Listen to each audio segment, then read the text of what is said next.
বাংলাদেশে তৌহিদি জনতা বেহেশতের টিকিট কেটেই চলেছেন।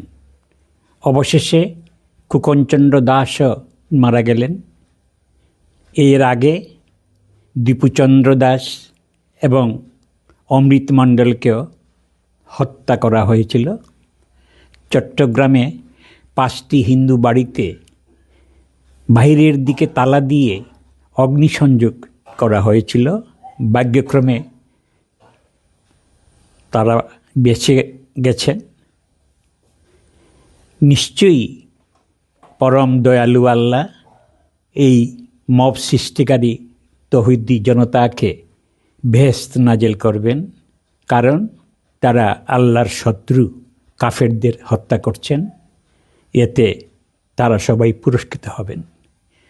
কিন্তু এই তৌহিদি জনতা এখন বাংলাদেশের সীমান্ত পেরিয়ে এদেশেও এসে প্রবেশ করে গেছে। কিছুদিন আগে মুর্শিদাবাদে মূর্তি গড়ার অপরাধে পিতা এবং পুত্রকে হত্যা করা হয়। অসীম সরকারকে হত্যার হুমকি দেওয়া হয়েছে এবং গত শুক্রবার সন্দেশখালীতে মুসা মোল্লাকে গ্রেপ্তার করতে গিয়ে পুলিশ বাহিনী আক্রান্ত হয়েছেন। 6 জন পুলিশ কর্মী জখম এবং পুলিশের গাড়ি ভেঙে দেওয়া হয়েছে। মুসা মোল্লা হচ্ছে তৃণমূল আশ্রিত একটি জবরদখলকারী। সে মাছের ভেড়ি জবরদখল করেছিল।